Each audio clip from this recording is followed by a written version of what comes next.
Hello, good morning. It's 7:15 on Saturday, the 26th of October. I'm just setting out that way towards Bristol, where I'm going to start a 100-kilometre Audax. I'm filming on my phone, so this is just going to be a very vlog type video. You can see I'm on my red Thorn Audax bike. It's been the first long ride I've done on this for a couple of years. I've just been so used to riding the blue one. We're heading that way towards Fishponds Fish, which is a little monument opposite Morrison's on the outskirts of Bristol. But the organisers also setting off a group of riders at 7:30, and they'll be coming this way because they're doing a 200-kilometre ride. So in about half an hour or so, I'm going to have loads of cyclists coming towards me, possibly with flashing headlights. When I get to Fish, it should be light. I'll talk to you more then. It's 20 to 8, as you can see. It's getting light. Couple of miles from the start, here's a big group of the early 200-kilometre riders coming.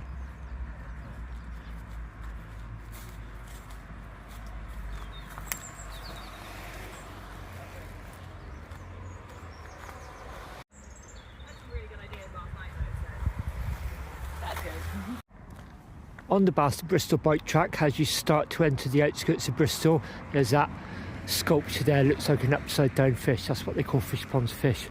It's quite a landmark, and this is where the Audax starts. That's quite good timing on my part. It's just gone 10 to 8, so here in plenty of time just to get my card, give my Garmin a quick charge, have a mouthful of sandwich, and then we'll be setting off at 8, going right the way back. I've just come into Bath, through the 2 tunnels, out into Wiltshire, pass underneath the Westbury White Horse, before we do a big loop and then come back northwards of the M4, and the finish is about a mile or so over there, I believe. So Luke, the organiser, who sat down in the blue with the orange cap, relatively new organiser, I think. I rode one of his events back in June, the North Somerset Wanderer, and I really enjoyed it. He's a great guy actually, and none of the roads were unfamiliar, but just the way he'd weaved it all together, it was just such an interesting ride, and he's such a nice guy as well, and the controls were good as well. So I just knew I wanted to ride his second event of the year. And it also ties in quite nicely actually to my plans for the next couple of weeks. It's going to be November next Friday, so I've got a month then to do my 7th RRTY ride round and around the year. And as today, I'll be setting out in the dark, probably getting back in the dark. I actually quite enjoy it. I know other people have mixed feelings, they maybe don't. I'm going to try and film one of those winter rides, November, December or January, because they're often seen as the hardest rides.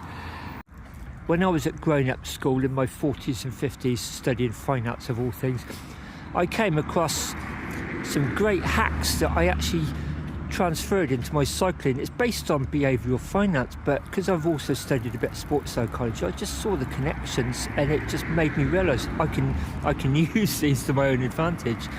I'm not going to try and explain them too thoroughly because I'm not qualified, but I will share how I use some of them and how I find them so beneficial.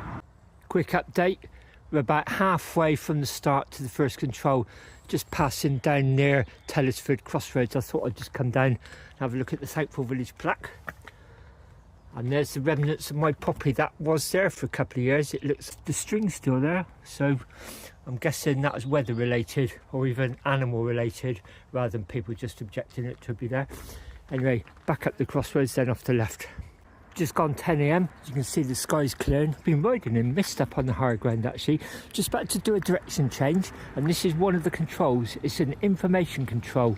So for people who are unfamiliar with Audax, you have to prove that you've ridden around a certain route, and if there's any options to sort of take shortcuts, and this must be one of them, they'll either put a controller here. They used to use secret controls, but that's very resource heavy with people. Most times they'll just ask you a question. So the question here was, how many miles is it to North Bradley? So it says 3.25. So you're told on the route sheet before the event where the information control will be, but you do not find out what the question is until the day. So this proves I've actually done this without shortcutting it further over that way, which I believe is possible. I knew the control was here, I just couldn't remember the question, so I just had to stop and get my card out. Somebody's just ridden round, they both remembered it as here, and she was able to stop, slow down and actually memorise the information there. I'm assuming she'll write that down at the first control. My working memory is very, very poor, it's below average. I'm good at some things, semantic memory, episodic memory, but working memory, I'm sure I'm pretty below average. I can't grapple with lots of things at the same time. Here we are, right at the viewing area for the Westbury White Horse. So there's 8 in the county of Wiltshire. There used to be 13, 5 of them have been buried or lost, but that's the mother of them all really. That's the biggest one, the most obvious one. You can see that from places in Bath. If you're up on high ground, it stands out. It's not actually my favourite actually. I think if I had to guess, it'd either be Chair Hill or the very small one behind the tennis courts in Marlborough School. The control is at a cafe just along here. You can see there's quite a ridge up there, an escarpment. Behind that would be the Salisbury Plain training area the army use. Some of that's out of bounds, including the ghost town of Imber over that way. So we're going to go along. It's the only manned control on this Audax. There's 2 information controls, already been to one. There'd be the manned control here, then on the way back towards Bristol, there's another information control. Look at that mist hovering right up on the high ground. That's what we rode through as we climbed out of the Midford Valley. Just before we dropped down to Westbury actually, we were up in mist like that. Quite atmospheric. So it's gone 10 AM. That brick building there was the control, manned control. We're saying man, lovely girl there actually, Mara, doing the stamping. Ever so friendly. I just got my card stamped because I've been snacking on the road. I don't really feel the need to eat, to be honest. I just wanted to show you this lovely bus shelter. Look at this community shelter. Got a few Christmas decorations up already, probably from last year. Lovely mural on the wall and a book library. Last time I was here, there was DVDs as well. Maybe that's not a thing anymore, is it? I don't know. Netflix these days. So we're going to carry on a bit further, can't remember how far, and then we'll turn left, then start doing a big loop north, and then westwards back towards Bristol. Lovely day, and not much wind either, so no matter what direction I'm going in, it seems to be relatively easy. Right, press on.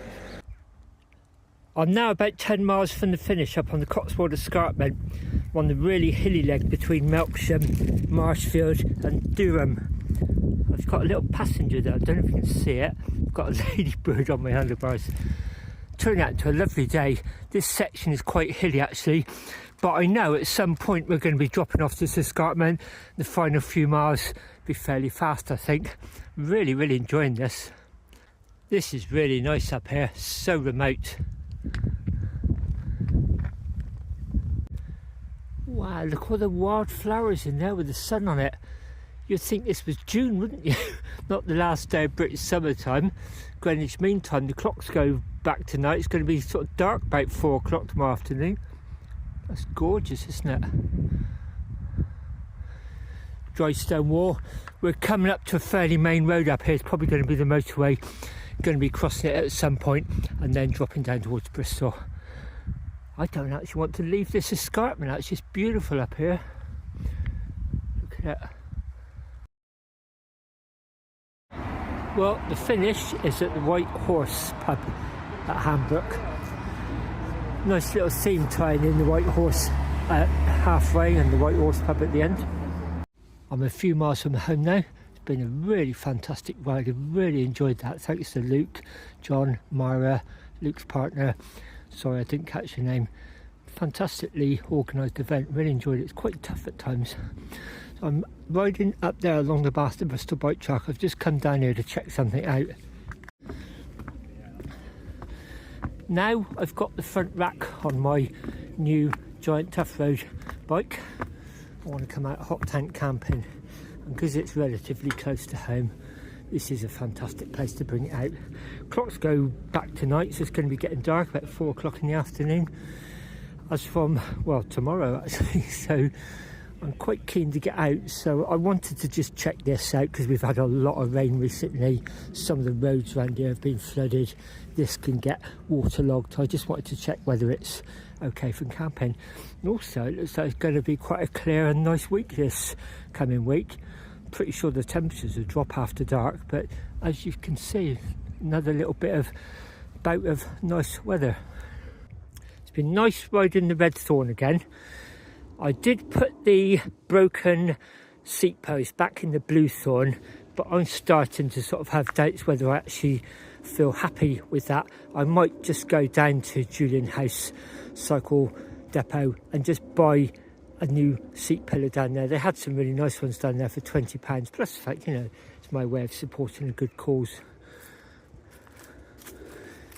And then maybe just keep what I may do is just keep the Thorn as a backup for spares. I don't know, maybe it's just me being ultra cautious, but if that had gone anywhere else but Lidl's the other day, that would have been really, really problematic. When I do my hot tent camp down here, there's plenty of fallen wood all around here and along the track, and there's even a chopping bench there to make it into logs. And I've got a new foldable bow saw. Hopefully it's going to be an improvement on the one I've been using the last couple of years. And on that trip I'll include the plans for my summer cycle tour next June. It'll probably be.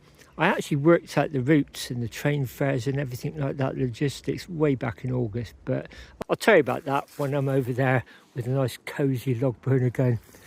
Regarding the problem I had with the rear mudguard fitting onto my giant Tough Road SLR2, I went up to Cadence Cycles the next day. The owner, Will, and his mechanic sort of ummed and ahed, looked at it. They sort of said, let's just think about this. You could see them all going through their computers trying to work out some problems. We think we've worked out a solution, so it's booked him for some work on Wednesday.